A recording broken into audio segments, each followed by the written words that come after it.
Nah, sekarang kita masuk ke contoh dari sumber error sistematik ya. Ini misalkan saja eh, pertama adalah gangguan sistem ya, misal pada pengukuran. Yang paling sederhana misalkan saja ketika kita melakukan pengukuran suhu pada air di gelas dengan termometer yang dingin. Ya, jadi karena termometernya dingin dan belum pada kondisi yang ideal, maka kita akan mendapatkan angka-angka yang tidak tidak pas begitu ya, karena ada apa namanya, ada perubahan atau ada nilai yang menyebabkan pembacaan itu menjadi salah ya. Yang kesalahan ini disebut sebagai error sistematik ya. Kemudian yang kedua itu misalkan pada rangkaian elektronik ya, kita mengenal pada rangkaian elektronik itu ada apa namanya, eh, impedansi ya, input impedansi. Itu juga akan menimbulkan error sistematik ya. Misalkan saja pada saat pengukuran tegangan, pada saat pengukuran tegangan listrik begitu, tegangan V ya, itu kita menyambung semacam ini, misalkan kita punya kayak gini ya, ini adalah voltmeter kita, maka di dalam voltmeter itu ada R ini, R internal ini. Jadi ketika saya pasang voltmeter itu pada kutub atau pada uh, resistor R5 ini, itu artinya sebaiknya atau yang kita inginkan itu uh, tidak mengganggu sistem ya, tidak mengganggu apa namanya, rangkaian ini. Jadi ketika kita pasang kabel di bagian atas R5 dan bagian bawah R5 ini mestinya kalau saya punya kabel yang bercabang itu arus akan tercabang juga. Kalau sebelahnya satu ini bisa satu ya, tapi ketika kita mencabangkan itu akan arus akan tercabang. Nah, porsi seberapa besar arus akan tercabang itu bergantung dari hambatannya. Ya, kalau hambatannya yang satu itu besar banget, yang satu itu kecil, ya mesti arus akan lewat yang kecil saja. Nah, bisa dibayangkan setiap voltmeter yang saya miliki ini itu dia punya hambatan internal ya, RM namanya. Nah, kalau RM itu sangat besar, maka arus yang terambil untuk mengukur tegangan di RM ini menjadi sangat kecil. Ya, andaikan RM itu tak berhingga, maka bisa dikatakan tidak ada arus yang lewat di situ. Dan itu yang kita inginkan. Yang kita inginkan. Nah, karena adanya RM ini, setiap kali kita melakukan pengukuran tegangan pada sebuah hambatan, mestinya akan berpengaruh terhadap pengukuran ya. Seberapa besar pengukurannya ya, seberapa besar apa errornya ya, sesuai dengan persamaan seperti ini. Nah, jadi akan ada perbandingan antara besarnya hambatan input atau impedansi input dari voltmeter dan berapa besarnya hambatan dari target yang akan kita ukur. Yang bagusnya itu yang target yang kita ukur itu hambatannya jauh lebih kecil dibandingkan dengan input impedans dari voltmeter. Nah, kalau kita terapkan itu juga ke dalam waktu pengukuran, mestinya akan muncul error ya, error sistematik yang nilainya itu konsisten dengan R yang kita ukur. Nah, kalau R-nya besar, mestinya ya apa namanya, akan menjadi error yang akan menjadi besar. Tapi kalau R-nya kecil akan berkurang errornya. Dan itu sifatnya sistematik ya, konsisten. Ketika R-nya tidak berubah, konsisten nilainya tertentu. Nah, ini contohnya ya, contoh dari sistem yang terganggu ya, gangguan sistem. Oke. Kemudian ini untuk perhitungan saja, contoh yang di depan tadi. Misalkan saya punya rangkaian semacam ini ya, di mana R1 ini adalah 400 ohm, R2 ini 600, dan R3 ini 1000, R4 ini 500, dan R5 ini 1000. Ya, seperti itu. Kemudian apa namanya? Pengen ditanyain berapa sih besarnya error pengukuran? Ya, error pengukuran kalau voltmeter saya itu punya internal resistan atau RM sebesar 9500 ohm. Ya, jadi kasusnya seperti itu ya. Jadi mestinya kita akan apa namanya, kaji hambatan yang ada diukur di sini ini dengan hambatan Rm. Ya, di sini kita pakai teorema Thevenin ya. Mungkin kalian baca-baca kembali tentang teorema Thevenin. Nah, ini didapatkan hasilnya. Jadi EM dibagi E0 itu sama dengan RM dibagi RAB plus RM. Di mana RAB itu adalah R hasil Thevenin pada titik A dan titik B di sini. Ini gambar hasil Theveninnya ya. Atau R yang ada di sebelah kiri ini kita simulasikan sebagai RAB. Nah, dengan demikian, dengan EE-nya akan menjadi E dan RAB. E0 dan RAB ini adalah R total ya, R total dari kelima 5 R yang ada di sebelah kiri ini. Ya. Oke, jadi kalau gabungan R saja dengan teorema Thevenin menjadi semacam ini, kita bisa menghitung besarnya RAB. Nah, kita bisa dapatkan bahwasanya nilai RAB-nya sama dengan 500 ohm. Kemudian dari persamaan sebelumnya tadi kita injek ya. Kita injek ke situ, kemudian kita hitung selisihnya tadi E0 minus EM-nya. E0 minus EM karena yang kita ukur adalah errornya. Kita pakai selisihnya sehingga kita mendapatkan errornya adalah 0,95 E0.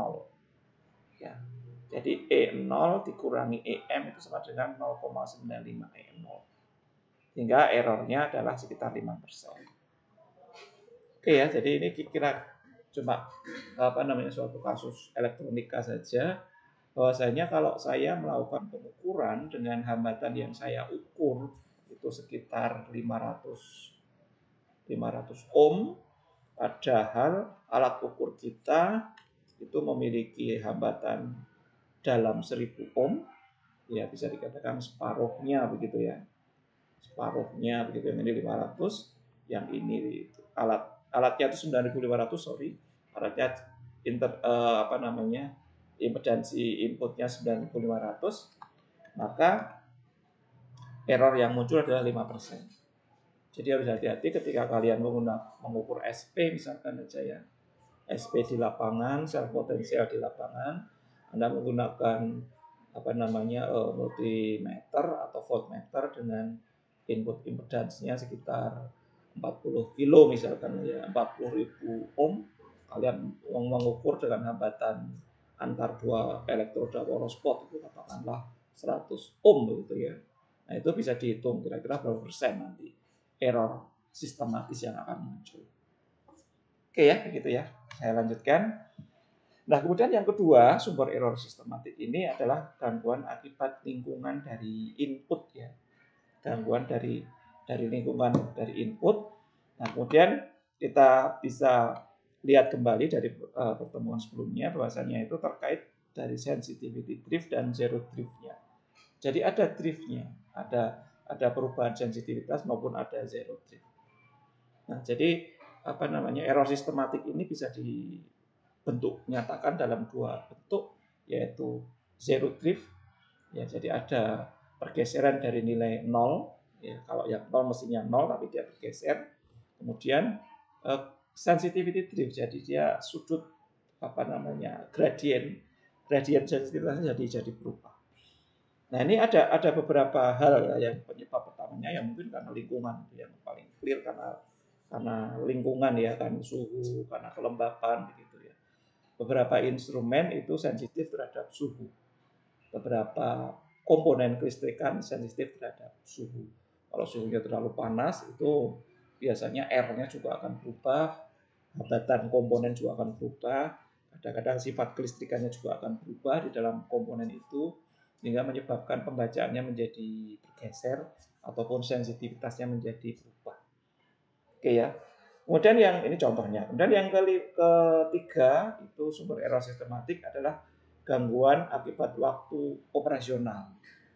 Jadi waktu operasional pagi, siang, sore itu kadang-kadang juga mempengaruhi ya. Biasanya waktu itu ya terkait dengan lingkungan juga kan, terkait dengan kejadian yang ada pada waktu tertentu. Misalkan saja kita melakukan pengukuran pada suatu saat pabrik itu sedang jalan misalkan pagi misalkan, itu tentu saja akan ada pengaruhnya. Misalkan kita melakukan pengukuran medan EM, tetapi ada suatu mesin pabrik yang jalan, itu pasti akan berpengaruh. Kemudian yang keempat, itu sumber error sistematik adalah gangguan akibat kabel koneksi atau hambatan kontak. Jadi ini kadang-kadang kita hadapi juga ketika kita melakukan pengukuran geolistrik ya.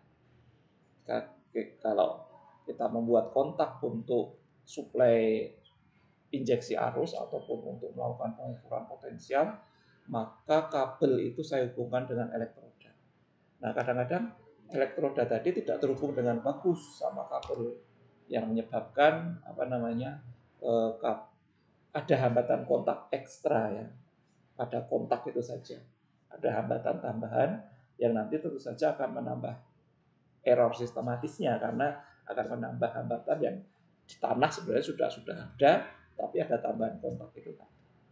Hambatan kontak ya, ada tambahan hambatan kontak yang menyebabkan nilainya menjadi bergeser. Oke, saya lanjutkan. Nah, kemudian ada beberapa cara untuk reduksi error sistematik ini secara elektronika ya. Yang pertama tentu saja kita harus mendesain instrumen dengan hati-hati. Kita harus memilih komponen dengan kualitas yang sebaik mungkin. Karena apapun itu, instrumen itu kan terdiri dari komponen-komponen ya. Komponen-komponen maupun sensornya. Andaikan kita bisa mendesain dengan cukup hati-hati, kemudian komponen-komponennya itu kita bisa pilih yang memiliki ketahanan terhadap lingkungan yang cukup bagus, ketahanan terhadap suhu yang cukup bagus, ketahanan terhadap kelembapan yang cukup bagus, mungkin malah sudah waterproof begitu ya. Itu akan sangat bagus sehingga pemilihan tadi akan kita bisa mendapatkan instrumen-instrumen atau membuat instrumen-instrumen yang cukup handal atau memberikan error sistematis yang kecil gitu ya. Nah, kemudian juga pemilihan sensor juga iya, ada beberapa sensor dengan berbagai macam biaya. Tentu saja biasanya kan sensor yang cukup bagus, mahal begitu ya, itu biasanya punya spesifikasi yang lebih kuat ya terhadap lingkungan.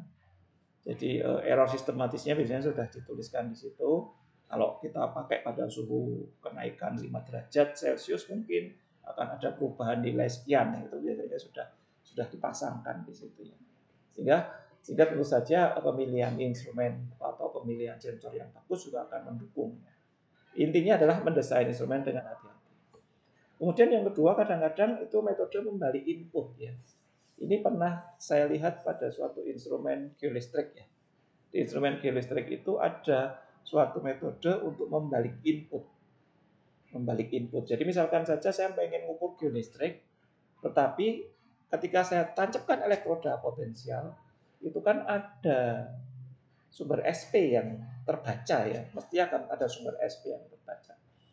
Nah, kemudian ada suatu instrumen yang sumber SP tadi itu dikembalikan ke sistem ya. Jadi sumber SP tadi dinegatifkan, kemudian dengan serta-merta dikembalikan ke sistem. Sehingga dia akan terkompensasi secara otomatis. Ya, dia akan terkompensasi secara otomatis begitu, sehingga error yang by system tadi muncul akibat SP tadi itu bisa terkurangkan dengan agak baik ya, dengan lumayan begitu ya maksudnya. Kadang-kadang sistem juga tidak bekerja dengan baik. Ya. Jadi akan didapatkan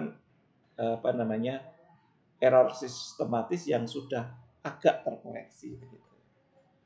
Kemudian kalau contoh di gambar ini juga iya, ini ada sebuah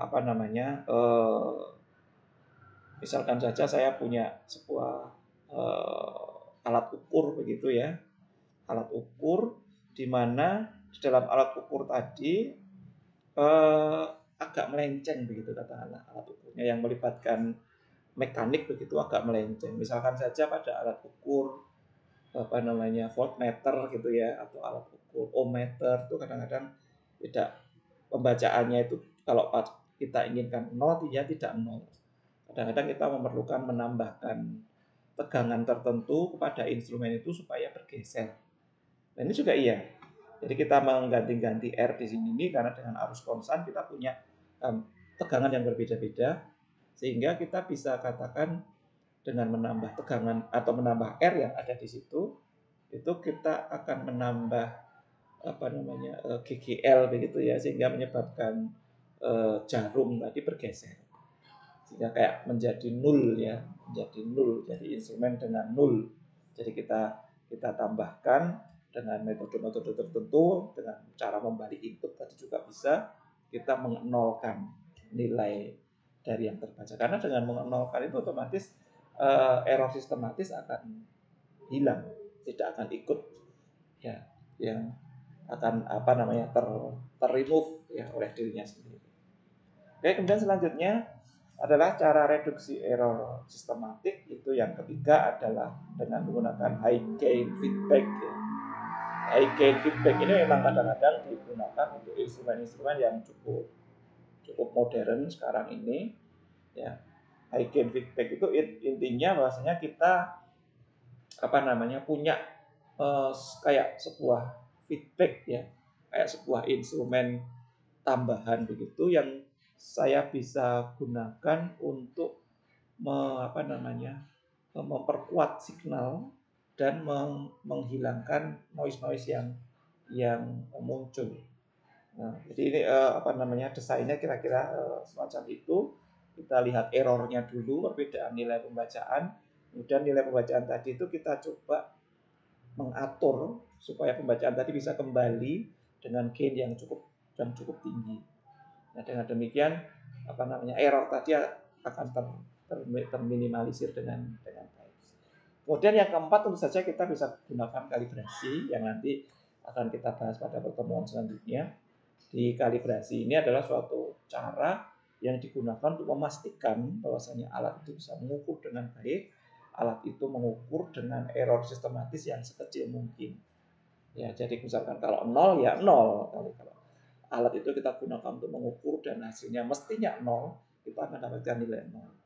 Tidak mestinya 0, kita dapatkan 5 misalkan. Jadi ada error sistematis besar 5. Kemudian yang kelima itu kadang-kadang kita juga perlu melakukan koreksi manual ya. Koreksi manual itu kadang-kadang diperlukan kalau asalkan kita tahu besarnya error sistematis yang muncul. Misalkan saya sengaja menambahkan 5 volt pada alat saya, maka otomatis saya bisa mengurangkan secara manual 5 volt pada setiap pembacaan yang saya miliki.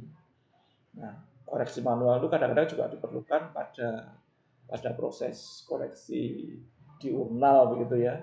Kita terapkan perubahan pembacaan pada perbedaan waktu sehingga kita bisa mendapatkan koreksi yang yang bisa kita lakukan sesuai dengan yang kita inginkan begitu ya. Jadi disebut sebagai koreksi manual. Kemudian ada juga instrumen pintar yang sekarang dipakai sebagai smart instrumen begitu ya. Itu sudah mengkombinasikan berbagai macam cara untuk mencoba mengurangi error sistematis itu tadi. Jadi dia sudah punya suatu nilai, dia juga bisa langsung auto kalibrasi di dalam alat itu. Dia juga punya auto feedback, kemudian auto zero dan sebagainya.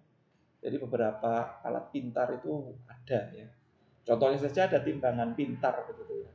Timbangan pintar itu kita timbang dulu. Misalkan kita mau nimbang emas gitu ya. Kita timbang dulu wadahnya.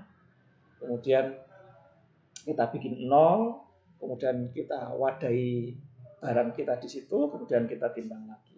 Sehingga otomatis wadah sudah tidak dihitung beratnya. Kira-kira semacam itu. Kemudian ini ada beberapa contoh error sistematik pada beberapa pengukuran di geofisika ya. Ini cukup banyak ini ya. Yang pertama itu adalah error drift atau penyimpangan nol. Ini saya bacakan dulu. Gravimeter yang merupakan salah satu alat ukur geofisika yang tipe-nya itu relatif ya. Dia membaca relatif G pada suatu tempat. Itu dapat mengalami perubahan pembacaan nol seiring waktu. Nah, maksudnya begini ya, pembacaan nol ini tidak mesti serta-merta nol, karena di gravity itu kan pembacaannya relatif ya, jadi yang itu adalah perubahannya. Jadi misalkan saja di suatu titik A, itu saya mengukur gravitasi sebesar 90 miligal, katakanlah. 90 miligal, kemudian di titik B, Itu kita berjalan ke titik B, kemudian mengukur di titik B didapatkan misalkan 105 miligram. Kemudian alat tadi itu saya bawa kembali lagi ke titik A. Mestinya alat tadi juga akan membaca pada saat sama seperti pada saat kita melakukan pengukuran yang tadi ya, jadi 90 miligram. Tapi ternyata pembacaannya menjadi 91 miligram. Jadi ada penyimpangan sebesar 1 miligram. Nah, kayak gini itu kadang-kadang dikenal dengan drift ya. Dari apungan ya, uh, error sistematis yang terjadi karena mungkin instrumennya yang kita bawa ke sana kemari, karena datanya sudah kita coba kurangi dengan data daily, dengan data akibat lingkungan, tetapi instrumen itu sendiri punya komponen drift ya, komponen yang kemungkinan itu akan bisa membaca atau merubah pembacaan ketika kita berpindah sebagai fungsi waktu maupun sebagai fungsi ketinggian, sebagai fungsi posisi, itu akan merubah pembacaan. Oke ya. Drift mengakibatkan error sistematik karena menambahkan atau mengurangi nilai konstan pada setiap pengukuran. Ya. Drift ini kadang-kadang disebabkan oleh faktor internal instrumen seperti relaksasi pegas misalkan atau perubahan suhu di internal instrumen. Kemudian yang kedua itu disebut sebagai efek pasang surut atau tidal effect ya. Di gravitasi itu tentu saja akan berpengaruh dari posisi bulan. Karena posisi bulan yang relatif dekat dengan bumi itu akan meningkatkan gaya tarik antar keduanya sehingga muka air laut itu bisa agak naik. Tetapi ketika bulan itu berada pada titik yang terjauh dengan bumi, maka muka air laut itu bisa turun. Itu yang disebut sebagai pasang surut ya, naik turunnya muka air laut. Nah, efek-efek ini juga menyebabkan variasi periodik dalam percepatan gravitasi bumi. Jika efek pasang surut tidak diperhitungkan dengan benar, maka mereka akan muncul sebagai error sistematik dalam data. Jadi kalau kita mengukurnya itu dalam waktu yang berdekatan, dan pada saat itu bulan purnama, ya berarti nilai yang saya ukur itu, nilai G yang saya ukur itu akan ada tambahan drift ya, bukan drift, tambahan tidal tadi ya, karena ada posisi bulan tadi yang punya gaya tarik yang berlebih sehingga ada tambahan nilai yang harusnya saya baca itu lebih kecil daripada nilai yang saya baca gitu ya. Kemudian yang ketiga itu efek ketinggian atau elevation effect, karena kita tahu sendiri karena gravitasi berkurang seiring bertambahnya ketinggian. Kesalahan dalam menentukan ketinggian gravimeter baik karena kesalahan instrumen pengukur maupun kesalahan dalam model geoid akan menghasilkan error sistematik dalam pengukuran gravitasi. Jadi misalkan saja kita mempunyai menggunakan alat ukur meteran gitu ya. Meterannya itu sudah ada error sistematik di meteran itu, maka error sistematik itu akan ikut dalam pengukuran yang kita gunakan. Karena semua koreksi kita mesti menggunakan ketinggian ya, kita menggunakan Z, sehingga otomatis akan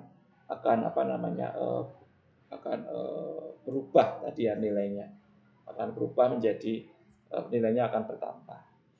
Kemudian yang selanjutnya yang keempat itu adalah efek lintang atau efek latitude, karena bumi tidak berbentuk bola sempurna melainkan agak tepat di kutub, akibatnya graviti lebih kuat di kutub daripada di khatulistiwa. Jika efek lintang tidak diperhitungkan dengan benar, ini juga akan menimbulkan efek sistematis. Jadi koreksi lintang di dalam graviti itu untuk mengurangi koreksi sistematis secara manual ya. Karena kita sudah punya modelnya, seberapa besar pengurangan atau penambahan gaya tarik bumi akibat posisi lintang kita di khatulistiwa ataupun di kutub akan menyebabkan perubahan nilai gaya tarik bumi. Ini sebagai efek lintang, makanya kita juga harus terapkan itu. Kemudian yang 5 adalah efek densitas bawah permukaan atau subsurface densitas efek. Walaupun ini kadang-kadang itu juga kita anggap sebagai anomali atau yang kita cari, tapi kalau itu misalkan bukan sebagai anomali atau yang kita cari, maka itu akan menambah nilai pengukuran kita. Ya, menambah nilai pengukuran kita karena nilai G itu ya dipengaruhi oleh kondisi bawah permukaan ya. Kalau di situ ada benda yang besar dan itu bukan target kita atau noise, malah noise ya, ukurannya agak gede gitu, kita ngukur di atasnya mesti akan terkena efek dari benda yang besar tadi. Yaitu bisa kita kenal dengan efek error sistematik. Oke.